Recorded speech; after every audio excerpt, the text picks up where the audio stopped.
Chapter 1. The Rejection Fae Pack Gathering Hall felt suffocating despite its vaulted ceilings and open windows. Arya Thornwood stood perfectly still at the center of the ceremonial circle, her fingers trembling against the rough fabric of her simple dress. 200 wolves surrounded her, some in human form, others letting their eyes flash gold with anticipation. All of them waited for the same thing: her rejection. "You are weak." Alpha Dominic's voice carried across the silent hall, each word a carefully placed stone meant to crush her. He stood on the raised platform, his broad shoulders blocking the afternoon light that streamed through the stained glass behind him. "You are broken. You are unworthy of the Silvercrest name." Arya lifted her chin, refusing to let him see her break. She'd known this moment was coming ever since her wolf had failed to emerge during her 18th birthday ceremony 3 months ago. In a pack where strength determined worth, an Omega without her wolf was less than nothing. "The goddess makes no mistakes," Dominic continued, his gray eyes cold as winter stone. "If you carry no wolf, you carry no bond to this pack. You are hereby severed from Silvercrest, stripped of name and protection." The formal words of banishment. Arya felt them like physical blows, each one reverberating through her chest. Around the circle, pack members began to murmur. Some looked satisfied, others wouldn't meet her eyes. Her mother stood near the back, tears streaming down her weathered face. Her father had turned away entirely. There is, however, one option. Dominic's lips curved into something that wasn't quite a smile. "The Blackridge pack has requested a gift." 3 brothers recently claimed alpha status after defeating the old leadership. They've asked for an Omega to serve their household. Serve. The word hung in the air like poison. As punishment for the weakness you've brought upon our bloodline, you will go to them tonight. Perhaps they'll find some use for you that we could not. Arya's heart hammered against her ribs. Blackridge pack. She'd heard the stories: brutal, territorial, answering to 3 brothers who ruled with iron fists and razor-sharp instincts. They were everything her own pack pretended not to be: raw, primal, and utterly without mercy. "I won't go." The words escaped before she could stop them. Silence crashed over the hall like a wave. Dominic's eyes flashed gold, his wolf surging forward. In 3 strides, he crossed the distance between them, grabbing her jaw with fingers that promised bruises. "You have no choice, little Omega. You belong to me until I say otherwise, and I say you belong to them now." He released her with a shove that sent her stumbling backward. Dismissed. Someone escort her to prepare for travel. 2 guards materialized at her sides before she could protest further. They gripped her arms not gently and began steering her toward the back exit. The last thing Arya saw before the heavy doors closed was her mother's anguished face and the satisfied smirks of the pack members who'd never wanted her anyway. The preparation room was little more than a converted storage closet. They'd given her a small bag, a change of clothes, and 30 minutes to gather whatever belongings she wanted to keep. Arya stood in the center of her childhood bedroom, taking in details she'd barely noticed before. The carved wooden bed frame her father had made when she was 6. The window seat where she'd spent countless hours reading about wolves and magic and the goddess, who supposedly watched over them all. The mirror that had shown her transformation into a young woman, but never the wolf she'd hoped to become. She moved mechanically, folding clothes she no longer cared about, packing books she might never read again.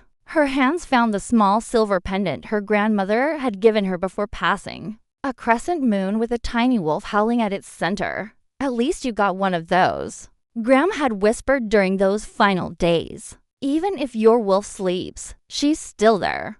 I can feel her."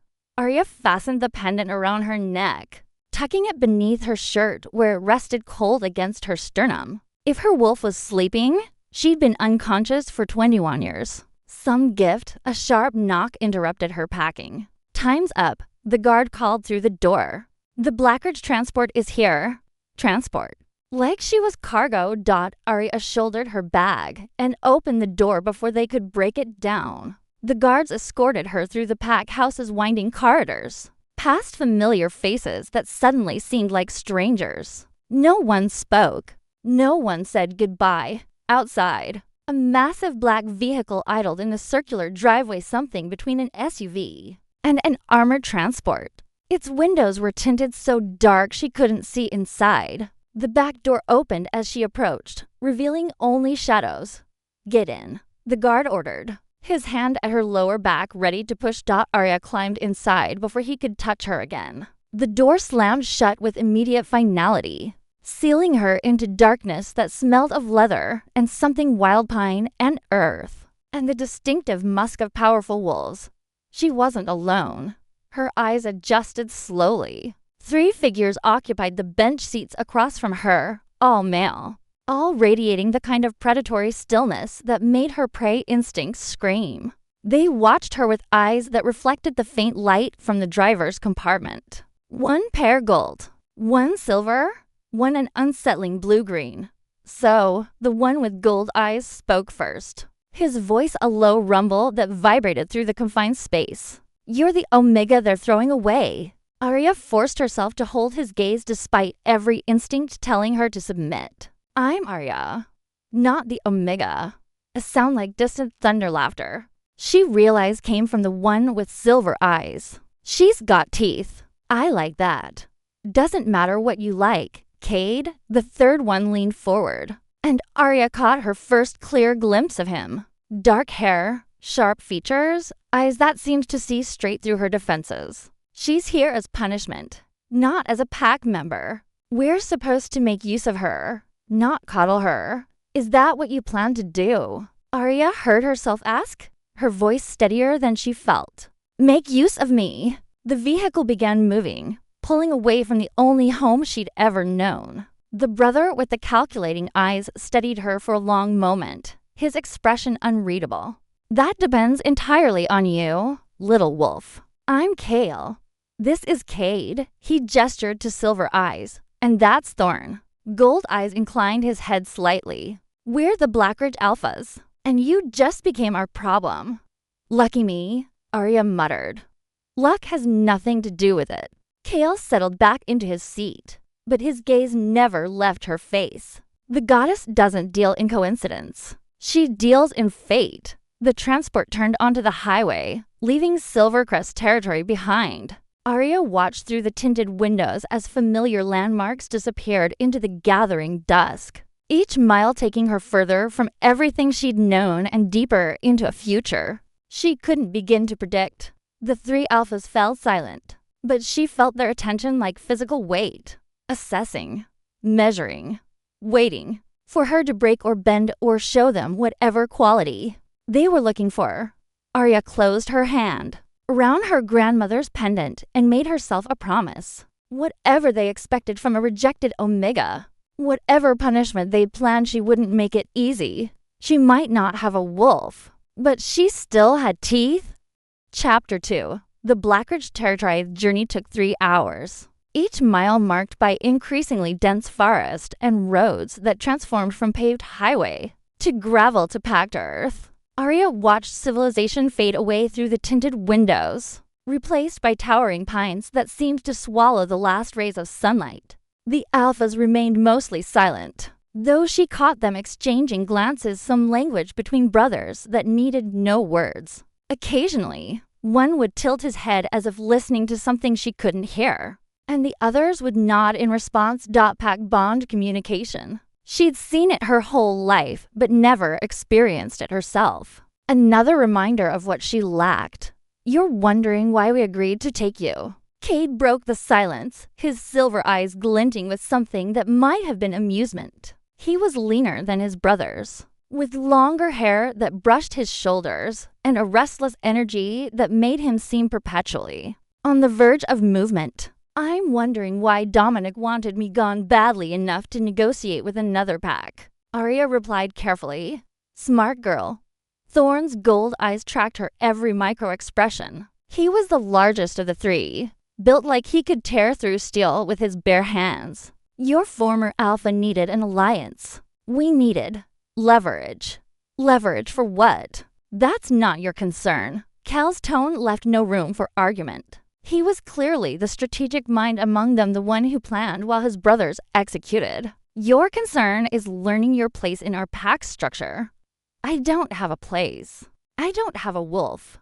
Everyone has a place. Cade leaned forward, resting his elbows on his knees. The question is whether you're brave enough to find it. Before Arya could respond, the transport slowed. Through the windshield, she glimpsed massive iron gates flanked by stone pillars. Carved into each pillar was a howling wolf, so lifelike she could almost hear their cries. The gates swung open without anyone touching them. Magic, then. Old magic.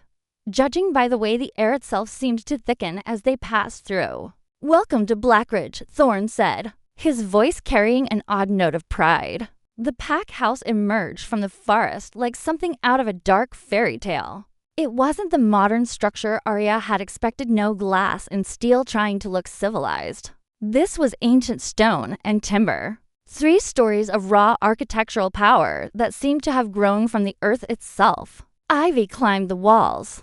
Torches burned in iron sconces despite the presence of electric lights. Wolves, actual wolves, not shifted pack members, lounged on the wide front steps. Arya's breath caught. "It's overwhelming," Cale suggested. "Beautiful," she finished quietly. Something shifted in his expression.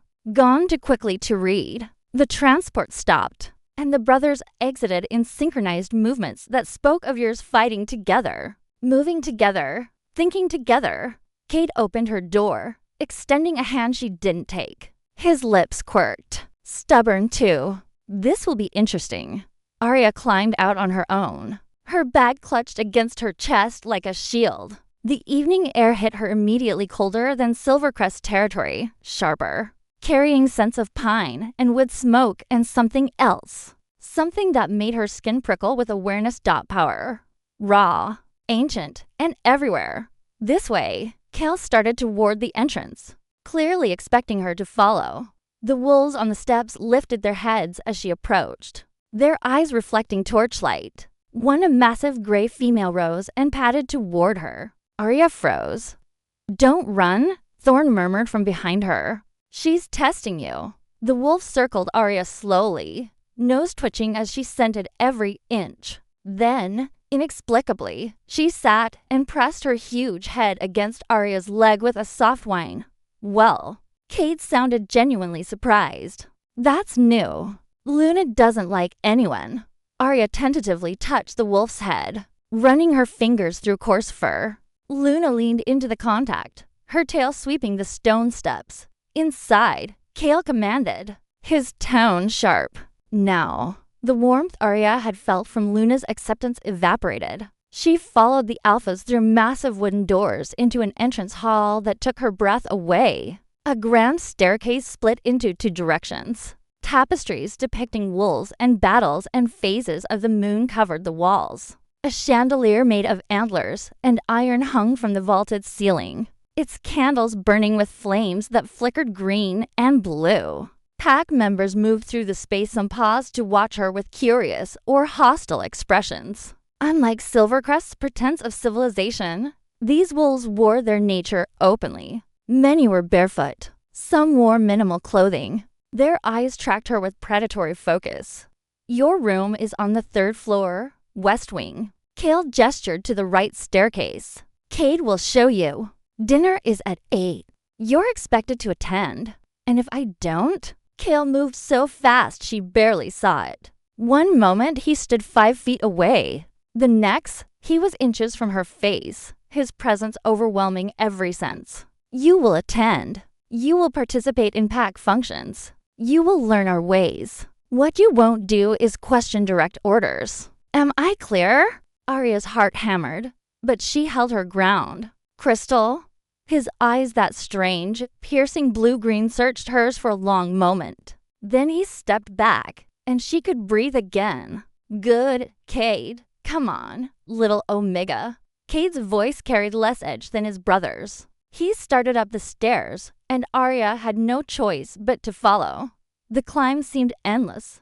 Her legs burned by the time they reached the 3rd floor. Cade led her down a hallway lined with doors, past walls decorated with more tapestries and weapons, swords, axes, things she didn't have names for. Here, he stopped at a door near the end of the corridor and pushed it open. The room was not what she expected. Large, yes, but also warm. A four-poster bed dominated one wall, covered in furs and soft blankets. A fireplace crackled with fresh flames. Windows overlooked the forest, and she could see stars beginning to emerge in the darkening sky. "It's the nicest guest room we have," Cade said quietly. Cale insisted. Arya turned to look at him. "Why?" "Because despite what he wants everyone to believe, my brother isn't heartless." Cade moved to the fireplace, adding another log. "None of us are. We know what it's like to be cast out, to be told you're not enough. Silvercrest threw you away because you're different. We claimed you because we understand different." "I don't understand." "You will." He straightened, and in the firelight, his features softened. "Dinner's in 2 hours. There's a bathroom through that door, clothes and a wardrobe if yours don't fit." "And Arya?" He paused at the threshold. "Don't try to run. The forest is old and hungry, and it doesn't forgive those who don't belong here yet."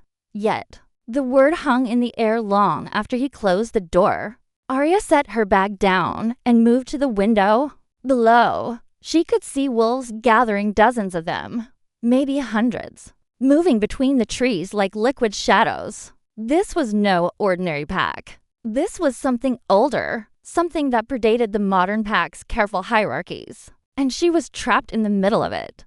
Chapter 3. The pack dinner. Arya stood before the wardrobe, her fingers trailing over fabrics that felt too fine for someone like her. Silks and soft cottons, deep jewel tones that would complement her dark hair and pale skin. Everything fit perfectly, as if someone had known her measurements before. She'd even arrived. She chose a simple dress in forest. Green, modest enough not to draw attention, but nice enough not to insult her. Hosts, captors. She wasn't sure which word applied. The bathroom had proven equally surprising. Hot water, scented soaps, towels thick enough to drown in. She'd scrubbed away the grime of travel and the lingering sensation of Dominic's fingers on her jaw. But she couldn't wash away the anxiety coiling in her stomach. A knock at her door came precisely at 8. "It's me," Cade's voice called through the wood. "Your escort to the dining hall." Arya opened the door to find him changed into clean clothes, dark pants, and a fitted shirt. That somehow made him look both civilized and utterly wild. His silver eyes swept over her, and he smiled. "Green suits you. Brings out the gold in your eyes." "I don't have gold in my eyes." "You do when the light hits them right." He offered his arm, the gesture oddly formal. "Come on. Best not to keep the pack waiting." They descended the stairs together, and Arya became acutely aware of eyes tracking their movement. Pack members lounged in doorways and alcoves, their conversations dying as she passed. She heard whispers, wolfless, punishment, weak, but Cade's presence kept anyone from voicing their opinions too loudly. "Ignore them," he murmured. "They're suspicious of outsiders. You'll have to prove yourself. But that doesn't mean tonight." "What does tonight mean?" "Tonight you observe, you learn, you survive." His tone lightened. "And you eat. Our cook makes the best venison you'll ever taste." The dining hall was enormous, a long chamber with exposed beam ceilings, and a table that could seat at least 50 people. Torches lined the walls, casting dancing shadows that made the wolf carvings seem alive. Pack members were already gathering, filling seats in what appeared to be a careful hierarchy. At the head of the table sat 3 ornate chairs, currently empty. Cade led her to a seat about midway down, close enough to the alpha's position to be significant, but not so close as to suggest she held any real status. The wolves around her shifted, making space, their expressions ranging from curious to hostile. Cade, a young woman with copper hair and amber eyes, leaned across the table. "Is this the Silvercrest reject?" "This is Arya," Cade corrected, his voice carrying a warning. and she's under our protection. Anyone who forgets that answers to me." The woman's eyes widened slightly, and she sat back. Round them, conversations resumed, but Arya felt the weight of attention like a physical presence. Drums began to beat deep, rhythmic, coming from somewhere beyond the hall. The pack members rose as one, and Arya scrambled to follow suit. Through the far entrance, Kale, Thorn, and another figure emerged. No, not another figure, just Thorn and Kale, but they moved differently now. More synchronized, their wolves closer to the surface. Their eyes glowed in the torchlight gold and blue-green, predator and alpha and something ancient. They took their seats, and the pack followed. Immediately, servers appeared with platters of food venison, as promised, along with roasted vegetables, fresh bread, and pitchers of what smelled like spice mead. "Where's your third brother?" Arya whispered to Cade. His expression tightened. "Hunting.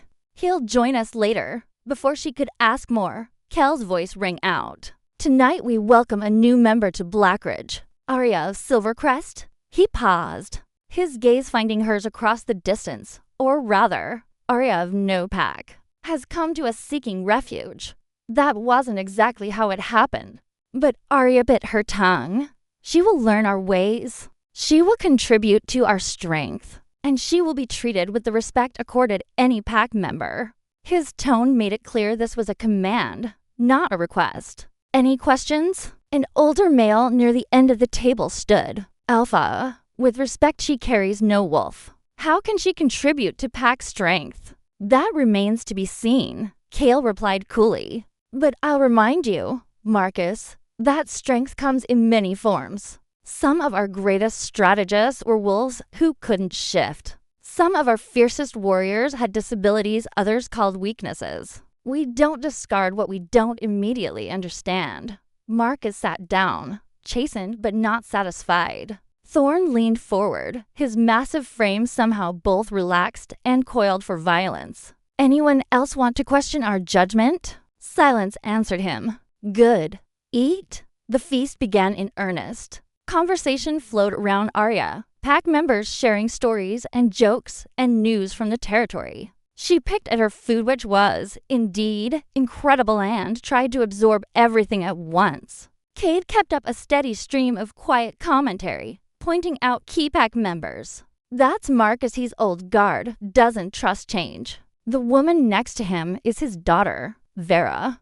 She's training to be a healer. The guys at the far end are our scouts. And those three," he nodded toward a cluster of young males, "watching her with particular intensity, are trouble. But they're loyal.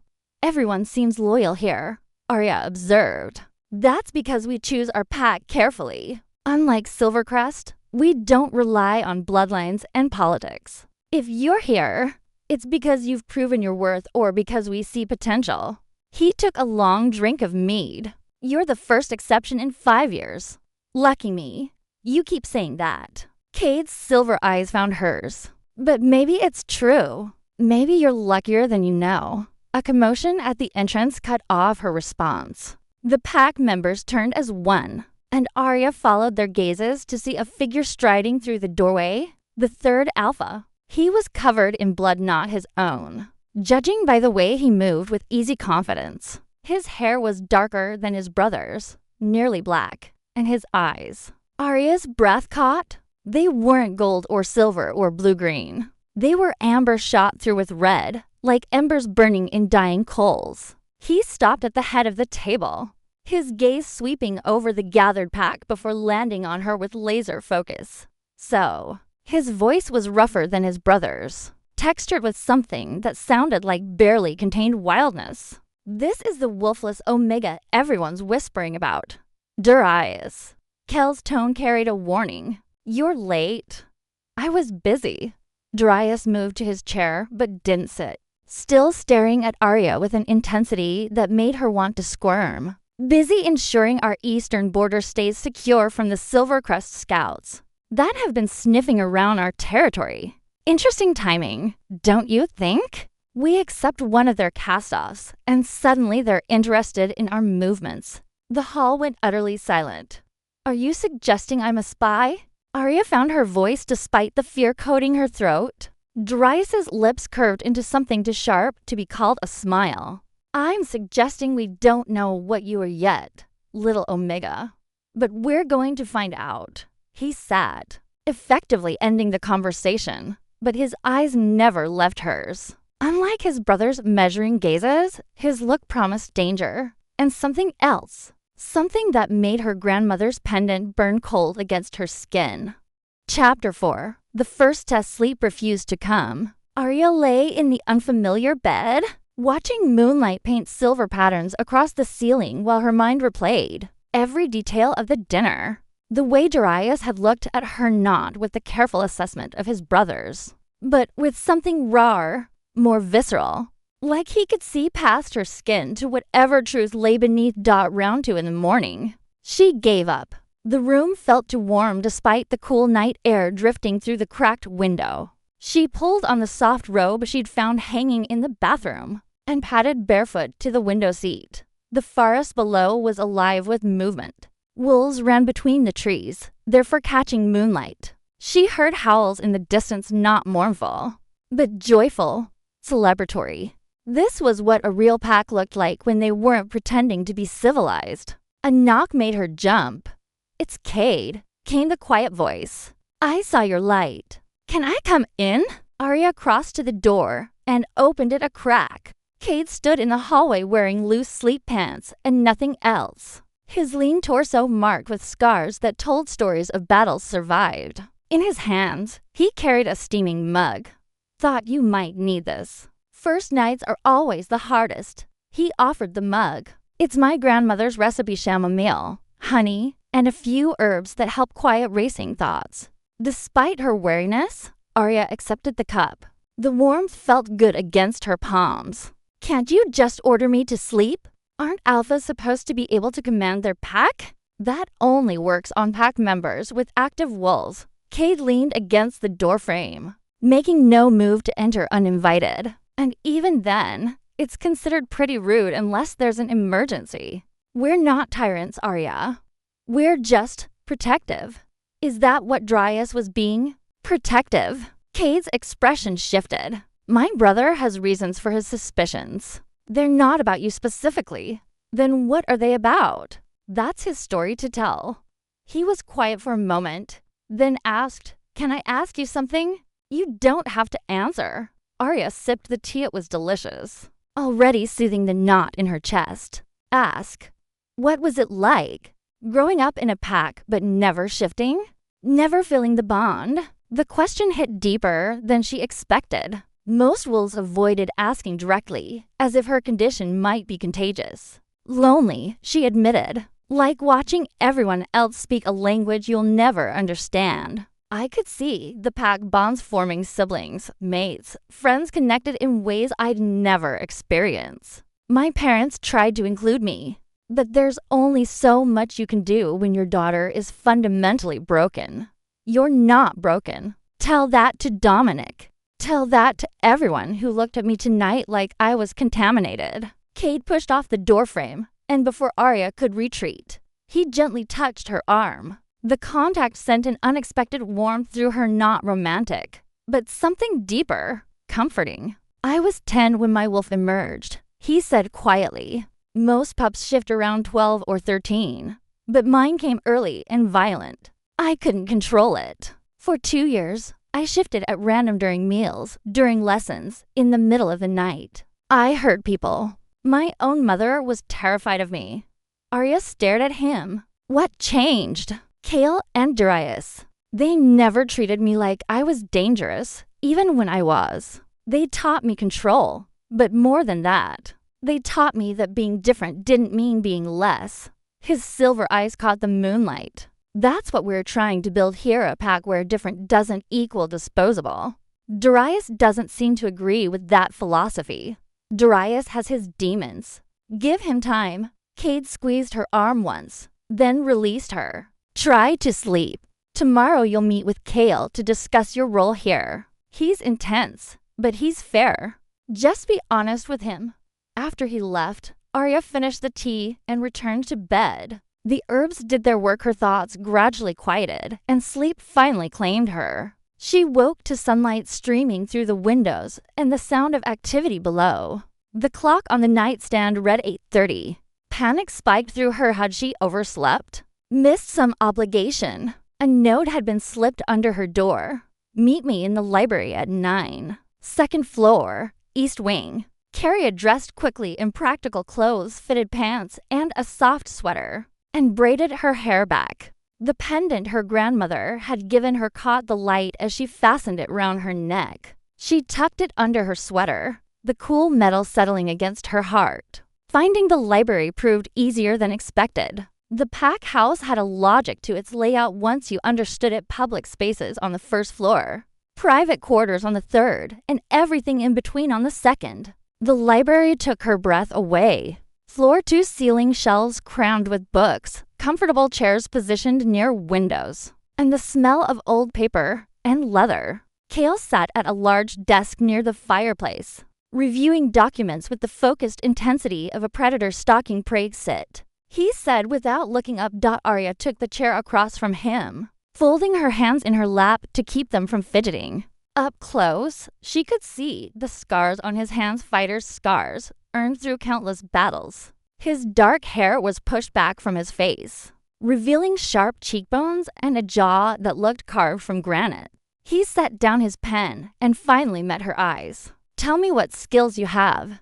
Not a greeting, not small talk, straight to business. Arya appreciated that. I can read and write. I'm good with numbers. I helped manage the pack house inventory at Silvercrest. I know medicinal herbs, though I'm not trained as a healer. I'm fast, even if I can't shift. And I'm not afraid of hard work. What about defense training?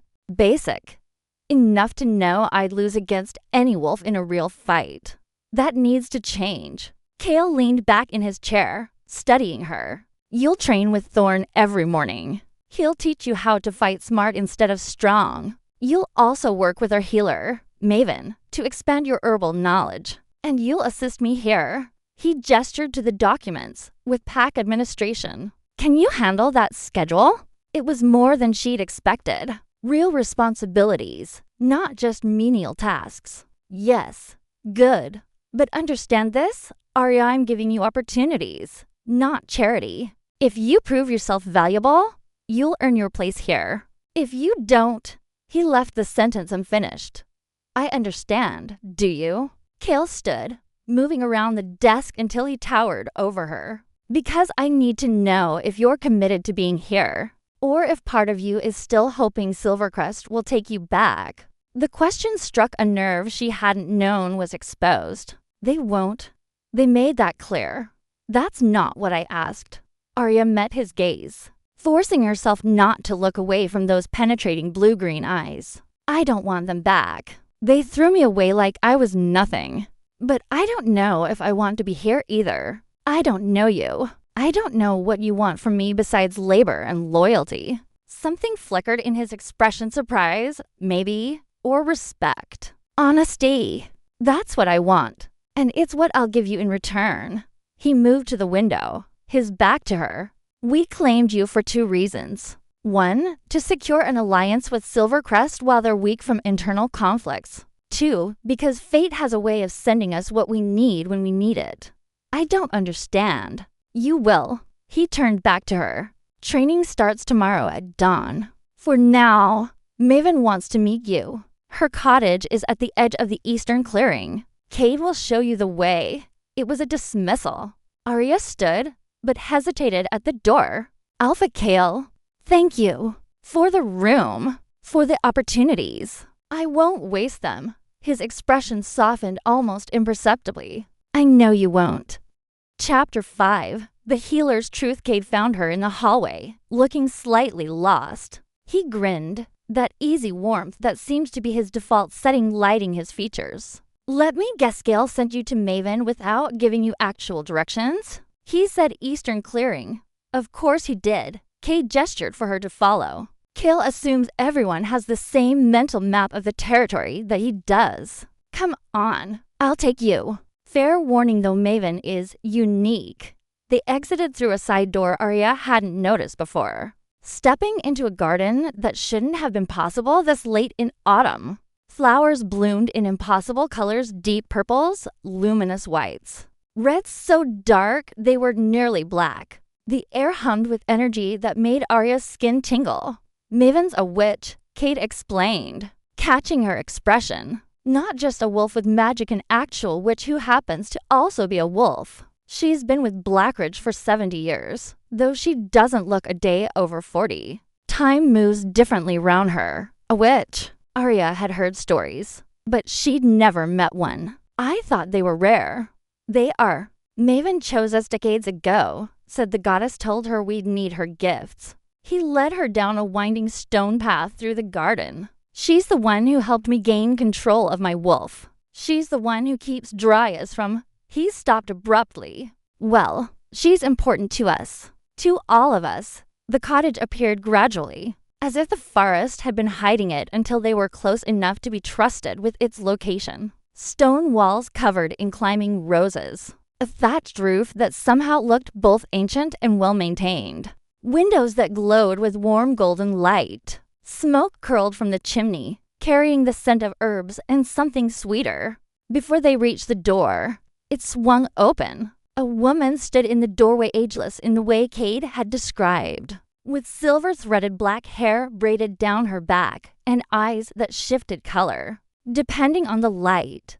Green, then gold, then something in between.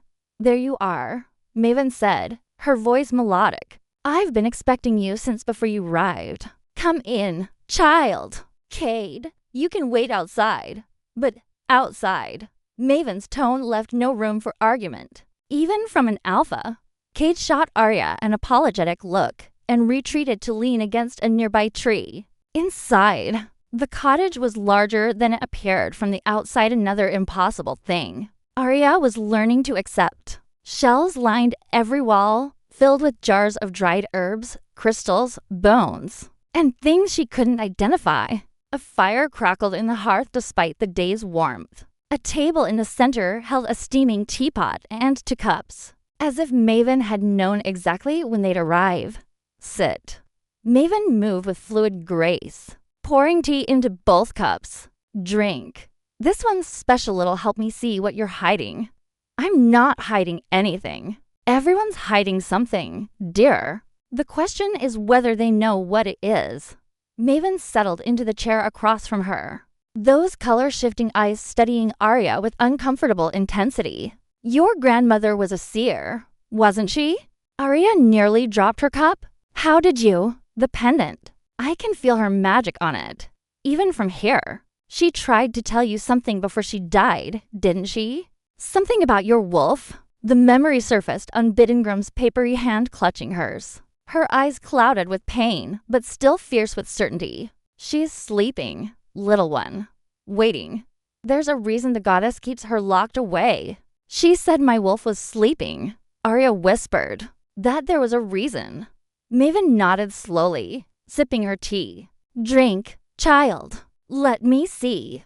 Arya raised the cup to her lips. The liquid tasted of mint and moonlight and something that made her blood sing. Warmth spread through her chest, down her arms, pulling in her core. The room began to shimmer at the edges. Maven's eyes went completely gold. "Oh," she breathed. "Oh, you poor thing. No wonder they threw you out." They were terrified. Terrified of what? "I don't have a wolf. You have something so much more."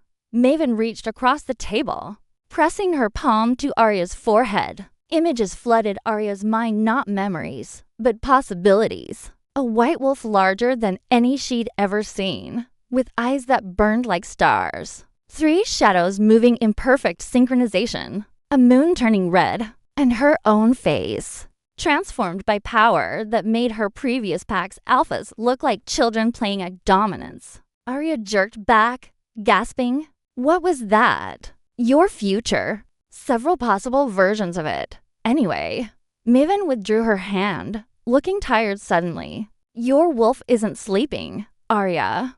She's locked behind a seal. A very old, very powerful seal that your grandmother placed when you were born. That's impossible. Why would she? To protect you, and to protect others from you. Maven stood, moving to one of her shelves. She selected a leather-bound book, its pages yellowed with age. Have you heard of moon-blessed wolves? Arya shook her head. They're born once every few generations wolves who carry the goddess's direct blessing. They're more powerful than alphas, able to command packs without the usual hierarchies. They can heal with their presence, fight with preternatural strength, and their mates. Maven paused meaningfully. Their mates become something more than ordinary wolves, something ancient. You think I'm one of these moon-blessed? I know you are. I can see the seal cracking, Arya. Whatever your grandmother did, it was meant to hold until you were ready, until you were somewhere safe enough to handle the emergence. Maven's expression turned grave. The question is, did fate bring you here because you were ready? Or because you're going to need 3 alphas to survive what's coming? Arya's mind reeled. 3 alphas? You mean the brothers aren't just any alphas. They're triad-born 3 souls that share one destiny. Extremely rare. Extremely powerful, and according to every prophecy I've studied, destined to mate with someone who can balance their combined strength. Maven closed the book with a soft thud. Someone like a moon-blessed wolf. This is insane. I came here as punishment, not as some prophesied mate. Did you? Maven's smile was knowing. Or did Dominic sense what you were and panic? Did he throw you into the path of the only wolves in the region strong enough to handle you? Not out of cruelty, but out of fear? Before Arya could respond, a howl split the air. Not joyful like the ones from last night, this was a warning. An alarm. Maven's head snapped toward the door. Someone's breached the border. Eastern section, near the old growth. She fixed Arya with an intense stare. Go back to the pack house. Stay with Cade, and whatever you do, don't let your emotions spike. If that seal breaks before you're ready, before you understand what you are, another howl. Closer this time. Aggressive. Answered by 3 distinct voices, Arya recognized the brothers, calling their pack to arms. Go. Maven pushed her toward the door. Arya stumbled outside to find Cade already shifted a silver wolf only slightly smaller than Thorn's massive form. He looked at her with those intelligent eyes, then jerked his head toward the pack house. But before they could move, a figure burst through the tree line. Not a wolf, a man, covered in blood and gasping for breath. Silvercrest, he choked out, his eyes wild. They're coming. Full force. They want her back.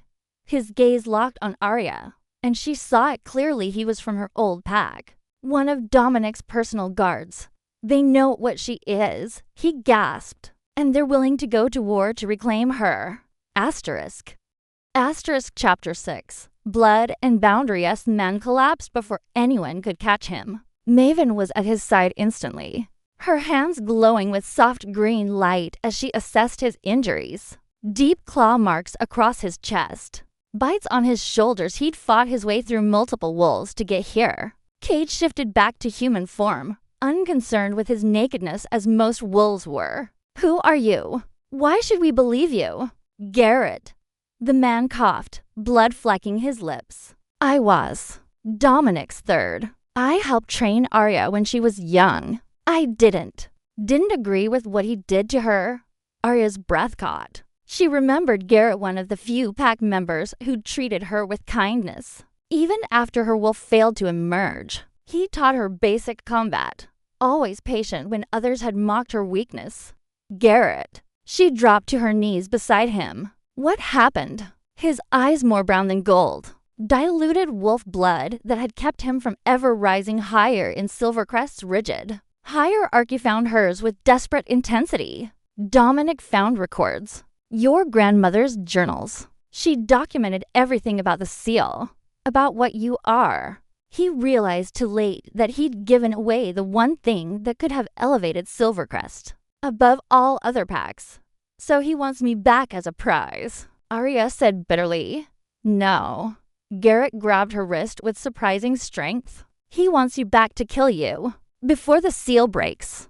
before you become too powerful to control. He's convinced the other regional alphas that you're a threat and unpredictable weapon that Blackridge is preparing to use against them all. Maven's healing light flickered. How many? 50 wolves. Maybe more. They left 2 hours ago, moving fast. You have maybe 30 minutes before they reach your border. Garrett's grip on Arya tightened. I tried to warn you sooner, but they were watching me. I had to fight my way out.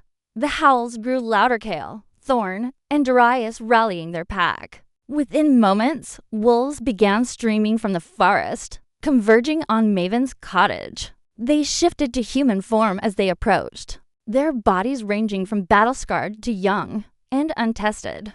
Thorn arrived first, his massive frame practically vibrating with controlled aggression. Maven, is he telling the truth? His heart rate suggests yes, and I feel Silvercrest's wolves approaching. Their intent is hostile. Maven's magic withdrew from Garrett as his wounds began to close. You need to prepare for a siege. Cale and Darius materialized from different directions. Both still partially shifted, eyes glowing, claws extended, teeth sharpened. It was a state between forms that required immense control, keeping the wolf's weapons while retaining human reasoning. Cale's gaze swept over the scene, processing everything in seconds. Cade, get Arya to the safe room beneath the pack house. Thorn, organize defensive positions at the eastern border. Darius, I'm going to meet them head-on. Darius growled, his amber-red eyes fixed on Arya with an expression she couldn't read. They want her. They'll have to go through me first. Through all of us, Thorn corrected. She's pack now. That means something. She's not pack. Darius's words were harsh, but his body language told a different story. He'd positioned himself between Arya and the direction of the threat. She doesn't have a bond to protect, but she's under our claim, and no one violates Blackridge territory without consequences. Arya stood slowly, something shifting inside her chest, a warmth that had nothing to do with Maven's tea. I won't hide while people fight because of me. You will, Cale commanded, his alpha voice rolling over her like thunder. But unlike when Dominic had used that tone, this didn't make her feel small. It made her feel protected. This isn't your fight. It's entirely my fight. The warmth in her chest flared hotter. Garrett almost died trying to warn me. Your pack is about to go to war because of what I am, whatever that is. I won't cower in a basement while others bleed for me. The pendant around her neck began to burn. Arya gasped, clutching at it through her sweater. The metal had gone from cool to scalding in seconds.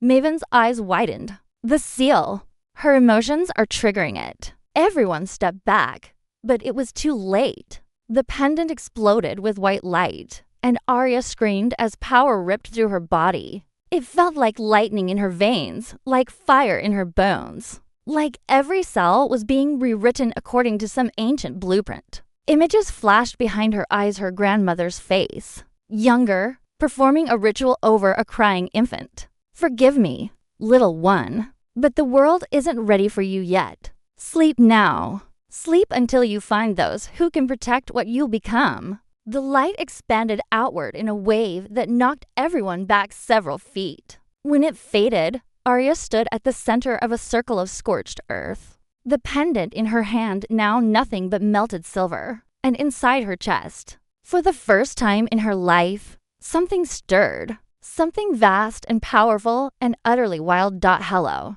A voice that was hers, but not hers, whispered through her mind. I've been waiting for you. Arya's legs buckled. Cade caught her before she hit the ground, his arms steady round her waist. I've got you. Just breathe. I can feel her, Arya whispered, tears streaming down her face. My wolf. She's there. She's really there. Of course she is. Maven's voice was gentle as she approached cautiously. She always has been. The question now is whether she'll emerge gradually or explosively, and whether we have time to figure that out before Silvercrest arrives. A massive howl echoed through the forest, answered by dozens more. Not Blackridge wolves, these came from the direction Garrett had fled. No time then, Cale said grimly. He looked at his brothers, some silent communication passing between them. Then all three turned to Arya with identical expressions of fierce determination. "Can you shift?" Thorn asked. "I don't know. I don't know how." "Then you stay human and you stay protected." Kale moved closer, his presence overwhelming. "Cade, you're with her. Take Garrett and Maven to the safe room. Guard them with your life." "Kale, I should be fighting. You should be protecting what's most valuable." Kel's eyes met his brother's, and something passed between them that made Cade's protests die. "Trust me." Darius stepped forward suddenly, getting into Arya's space with that unnerving intensity. "When this is over, you and I are going to have a long conversation about exactly what you are and why fate thought it was a good idea to drop you into our labs." His hand came up, fingers gripping her chin knot roughly, but firmly enough that she couldn't look away. "But until then, you stay alive. Understood?" His touch sent electricity through her, different from the power that had just been unleashed. This was something else, something that made her wolf, still drowsy and confused in her mind, suddenly pay very close attention. "Understood?" She managed. He released her and shifted in one fluid motion a wolf the color of midnight, with those distinctive ember-bright eyes. Thorn followed, his russet brown wolf nearly as large as Darius's. Then Kale, his wolf a striking silver gray that seemed to shimmer with an otherworldly quality. They were devastating, powerful, and they were about to go to war for her. The three alpha wolves looked back once, as if memorizing the sight of her, then disappeared into the forest with inhuman speed. Within seconds, the rest of the Blackridge pack followed, a wave of fur and fangs and lethal intent. Cade remained in human form, his hand on Arya's shoulder. "Come on, we need to move now." But as they turned toward the pack house, Arya heard in a voice she'd hoped never to hear again, amplified by alpha power and carrying through the trees. "Arya Thornwood, you are the property of Silvercrest Pack. Surrender yourself now, and we'll spare the wolves foolish enough to harbor you." Dominic had come personally, and he'd brought war to Blackridge's doorstep. Chapter 7. The safe room was exactly what it sounded like, a reinforced bunker. Beneath the pack house, accessible only through a hidden door in a wine cellar. Stone walls to feet thick, ventilation shafts too narrow for anything larger than a rat, and enough supplies to last a siege of several weeks. Cade had carried Garrett down the stairs, Maven following with her bag of medicinal supplies. Now Garrett lay on one of the cots lining the wall, his breathing steadier, but his face still pale from blood loss. Arya couldn't stop pacing. Each circuit of the small space did nothing to calm the chaos inside her. Her wolf, her actual, real wolf prowled restlessly through her consciousness, frustrated by the confinement, agitated by the distant sounds of battle filtering through the thick walls. "Let me out," the wolf whispered. "Let me fight." "I don't know how," Arya murmured aloud. Cade looked up from where he was checking the weapons cabinet. "Talking to her already?" "She's loud, insistent." Arya pressed her palms against the cool stone wall, trying to ground herself. "How do you stand it? Having another consciousness in your head all the time? You get used to it. Eventually, it doesn't feel like two separate things, just different aspects of yourself." He pulled out a wicked-looking knife, testing its edge. "But the first few weeks are intense. Your wolf has been caged for 21 years, Arya. She's not going to be patient about her freedom." Above them, something crashed heavy furniture. Maybe, or a body hitting the floor. Arya flinched. The sounds of combat had been growing steadily closer for the past 10 minutes. Maven worked on Garrett with methodical efficiency, her hands glowing as she drew toxins from his wounds. "They're holding the line at the eastern border," she said without looking up. But Silvercrest brought more wolves than Garrett reported. Perhaps 70 or 80. "How can you tell?" "I can feel them. Different heartbeats, different energies. And I can feel the brothers, they're magnificent together. Truly. Like watching a perfectly choreographed dance of violence." Maven's expression turned troubled. "But they're outnumbered nearly 2 to 1. Blackridge wolves are fierce, but this will be costly. Then let me help, Arya's wolf insisted. We are strong, stronger than they know. Maven, Arya moved closer to the healer. What did you mean earlier? About me being moon-blessed? What does that actually mean for? She gestured helplessly at herself for this. Maven finished with Garrett and turned her full attention to Arya. Sit. Let me examine you properly now that the seal is broken. Arya sat on the edge of a cot. Maven's hands came to rest on either side of her face, warm and steady. The healer's eyes went distant, seeing beyond the physical. Your wolf is ancient, Maven breathed. Old blood, from before the packs fractured into territories. Before politics and hierarchy corrupted what we were meant to be. Her hands moved to Arya's shoulders, then her sternum. She's massive, Arya. Larger than any alpha I've ever encountered. And her power isn't just physical, it's spiritual. Healing. Binding. You could forge pack bonds even with wolves who've never met you. Simply through proximity and will. That's impossible. So was having no wolf at all. Yet here you are.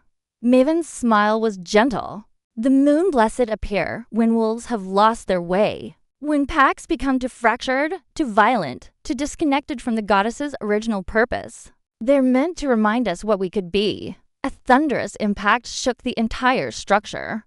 Dust rained from the ceiling. Cade swore and moved to the door, pressing his ear against it. They've breached the first defense line, he said tensely. They're in the gardens now. Garrett struggled to sit up despite his injuries. You don't understand what Dominic's capable of when he wants something. He'll burn this whole place down before he lets Arya remain free. He sees her as his property, his ticket to regional dominance. He sees her as a threat he needs to eliminate. Maven corrected. That's what makes him more dangerous. A greedy alpha you can negotiate with. A terrified one will do anything. Another crash, closer this time, followed by a sound that made Arya's blood run cold. A wolf's agonized yelp, cut short. One of ours. Her wolf snarled. One of our pack is hurt. We must protect them. They're not our pack, Arya whispered. But even as she said it, the words felt wrong. Something had shifted when the seal broke. She could feel threads reaching out from her chest. Invisible connections trying to form with the wolves fighting above. Cade's head snapped toward her. What did you just say? I can feel them. The Blackridge wolves. Not clearly, but I know when one gets hurt. I know. She gasped as another thread went dark. Another one. Maven, 2 are badly wounded. That's impossible, Cade said. You're not bonded to the pack. That takes a formal ceremony. Alpha approval. She's moon-blessed. Maven interrupted. Normal rules don't apply. She's forming bonds instinctively, whether anyone wants it or not. And if she can feel them, the healer's eyes widened. They can feel her too. Every Blackridge wolf just sensed a new presence in their pack consciousness. They'll be confused, possibly distracted, as if to confirm Maven's words. A howl rang out different from the battle cries, this one questioning and almost reverent. Garrett made a strangled sound. That's it. That's the sound that made Dominic panic. When your wolf started to wake, the Silvercrest pack felt it. That's why he moved so quickly to get rid of you. He knew if they bonded to you instead of him, his authority would crumble. Footsteps pounded overhead, running. Then voices thorns, rough with pain, fall back to the house. Regroup at the main hall. The Blackridge wolves were losing. Arya stood abruptly. I need to go up there.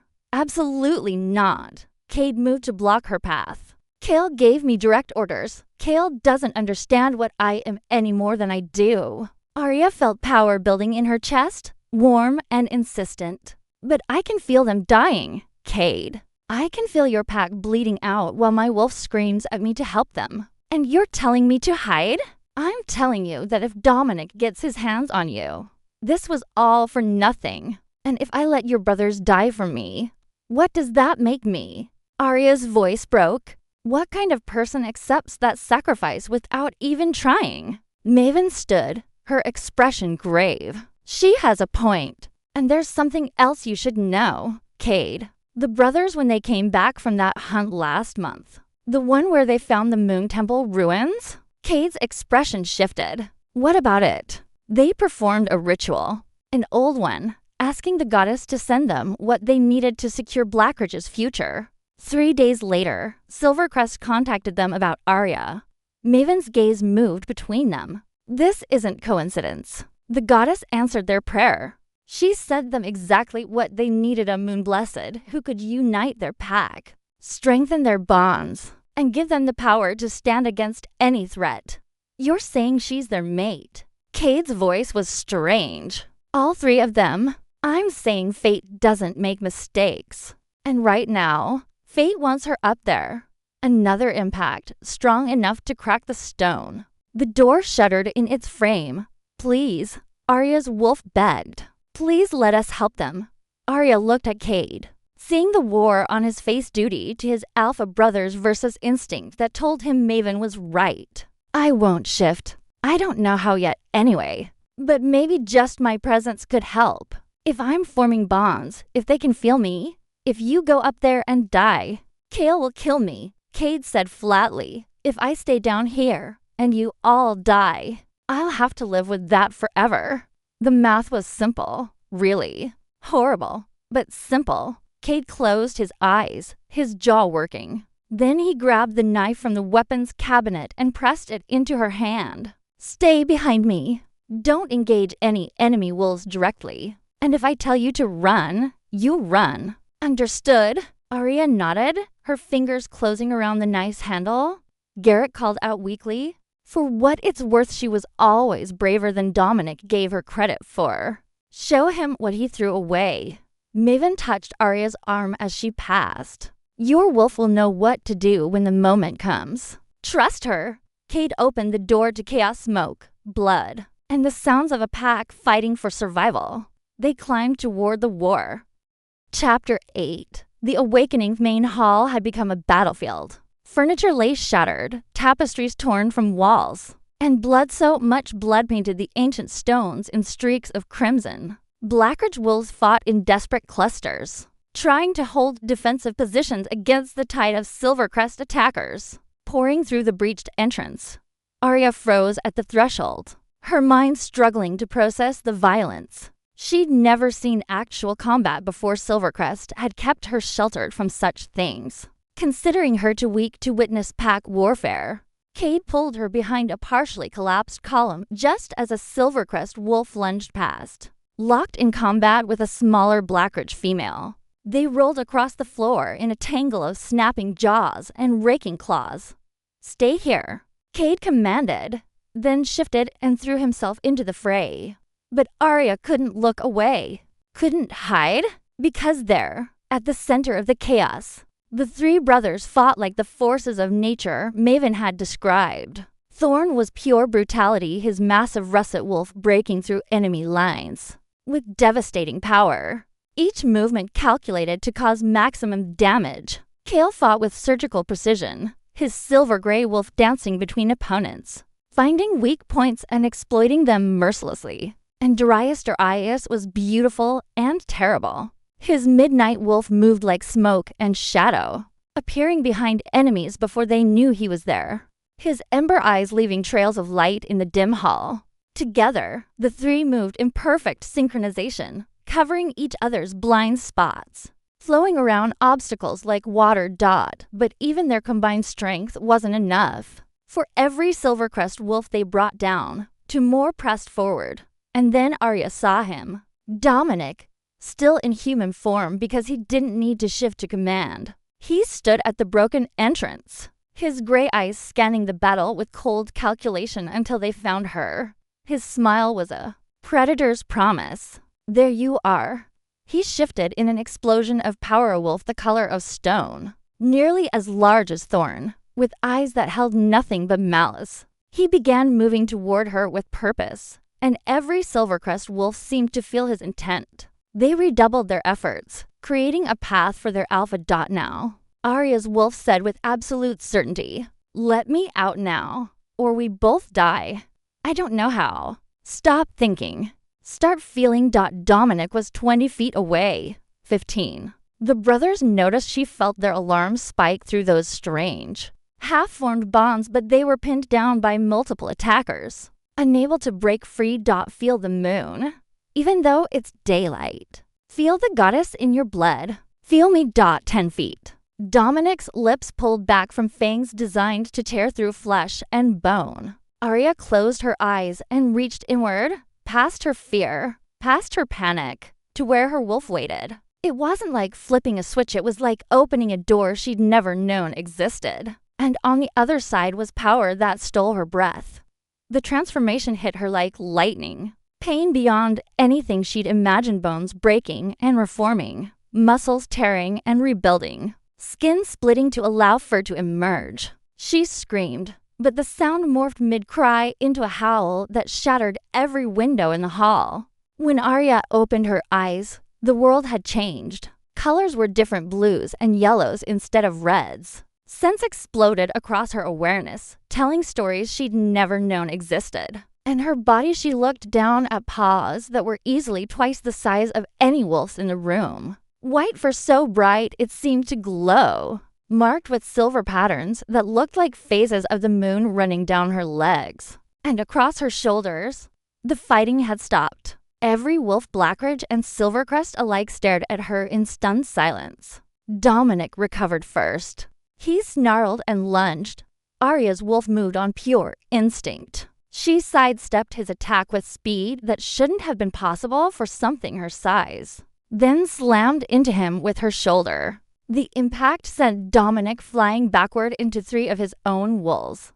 "We are not prey," her wolf growled, and Arya realized the thought was projected outward. Every wolf in the hall heard it in their minds. "We are not weak, and we do not belong to you." Power radiated from her in waves. Arya felt the incomplete bonds with Blackridge wolves suddenly snap into place. With almost painful intensity, she gasped or tried to, but wolves didn't gasp as she felt everything they felt. Pain, exhaustion, determination, and under it all, who are you?" Someone whispered through the pack bond. Not one voice, but many, asking the same question.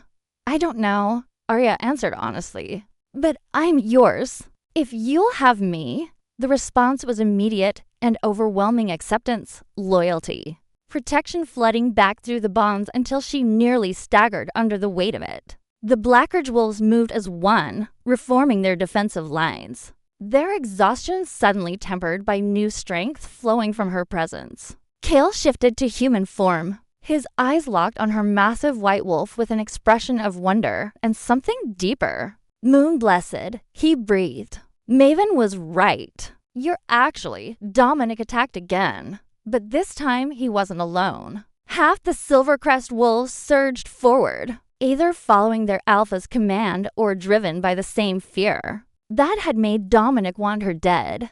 The 3 brothers moved to intercept, but Arya was faster. She placed herself between the Silvercrest wolves and her pack. When had she started thinking of them that way?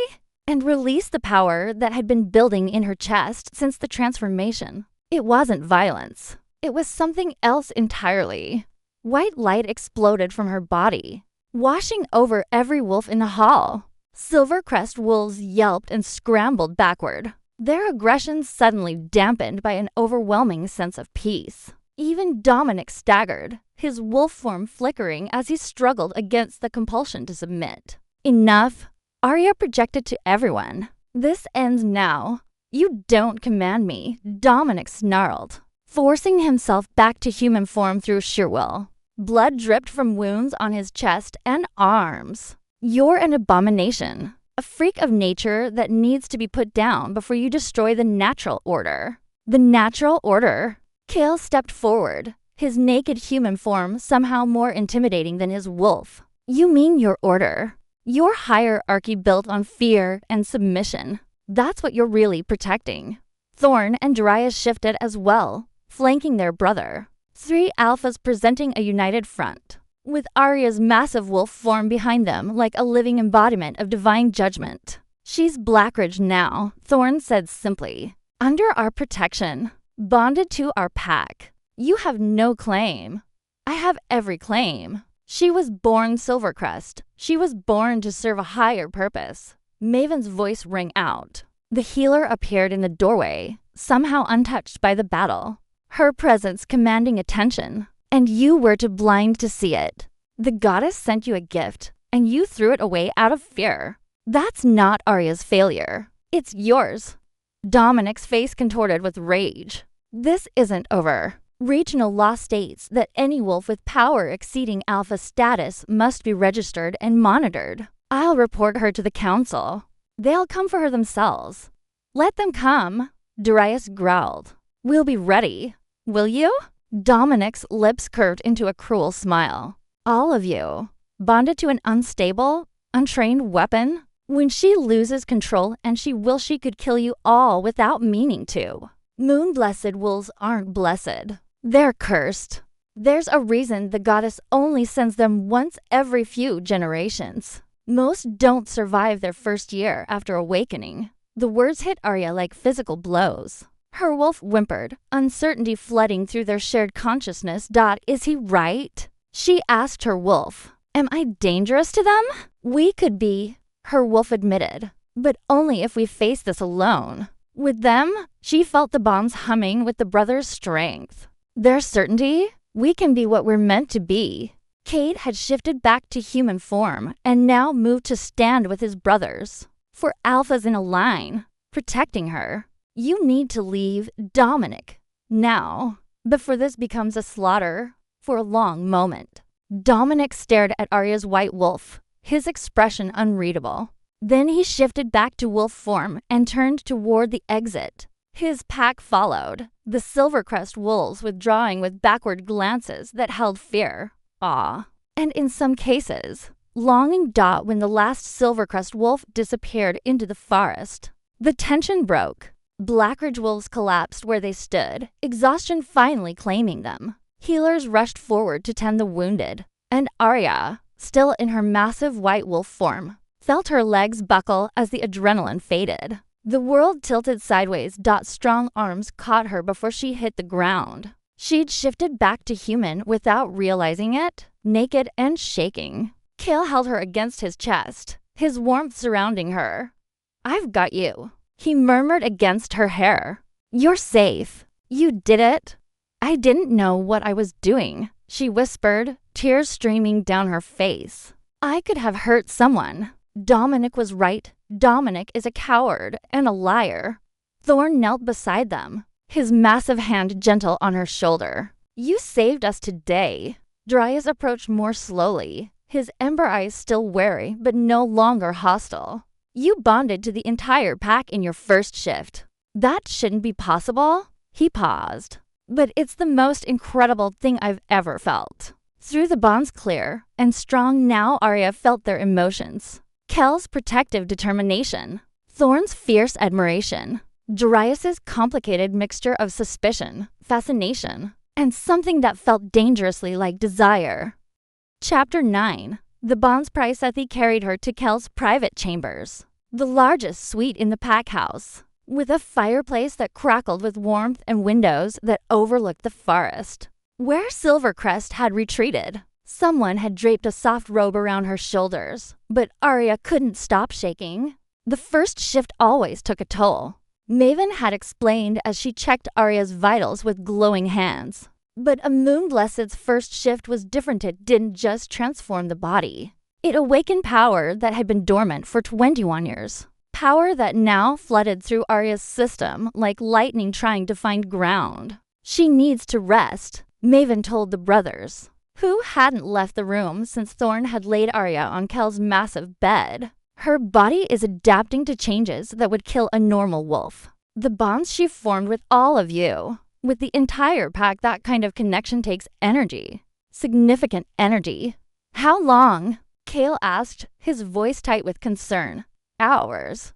Maybe days. It depends on how strong she is. Maven's expression grew serious. And there's something else. The bonding process isn't complete. Arya's eyes flew open. What do you mean? Moon-blessed wolves don't just bond to a pack, they bond to their mates. Completely, irrevocably. Maven looked at the three brothers. The ritual you performed at the Moon Temple? You asked the goddess for what you needed. She sent you a mate. One mate for all three of you. The silence was deafening. Dryas spoke first, his voice rough. That's not possible. Triads don't share mates, we're bonded to each other. But we each find our own, not this time. Maven's tone left no room for argument. I can see the incomplete bonds between the four of you. They're trying to form, but something's blocking them. Fear, probably. Doubt. The bonds won't force themselves on unwilling participants. But until they're complete, Arya will remain vulnerable, unstable. Unstable how? Thorn demanded. Her power has nowhere to anchor. Right now, it's just floating free, which means it could manifest unpredictably. Emotional outbursts could trigger shifts. Strong feelings could accidentally influence other wolves through the pack bond. She could heal someone without meaning to or hurt them. Maven stood, gathering her supplies. You have a choice to make. All of you. Accept what fate has offered, or find another way to stabilize her before she tears herself apart from the inside. After Maven left, the silence stretched. Arya pulled the robe tight around herself, acutely aware that 3 pairs of eyes watched her with varying degrees of intensity. I don't want to force anything on anyone, she said quietly. If there's another way, there isn't. Kale moved to the window, his back to the room. I've read about moon-blessed wolves. The texts are ancient, but they're clear. The bond is essential to survival. Without it, the power consumes them. How long do we have? Cade asked from where he leaned against the wall. Weeks. Maybe a month. Kale turned, and Arya saw the conflict written across his sharp features. But that's assuming she doesn't use her power again. Every time she taps into it, she burns energy she can't replace without the mate bond to ground her. Thorn sat on the edge of the bed, close enough that Arya could feel the heat radiating from his massive frame. What do you want? Arya, setting aside what fate or the goddess wants, what do you want? The question surprised her. No one had asked what she wanted since. She couldn't remember when. Certainly not before she'd been cast out of Silvercrest. I don't know, she admitted. 3 days ago, I didn't have a wolf. I was nobody, a reject being shipped off as punishment. Now you're telling me I'm some prophesied being who's supposed to mate with 3 alphas. I barely know. She laughed, but it came out broken. It's insane. It is insane. Darius agreed. He'd been the quietest, standing in the shadows near the door. Now he stepped into the firelight, and Arya saw the war raging behind his ember eyes.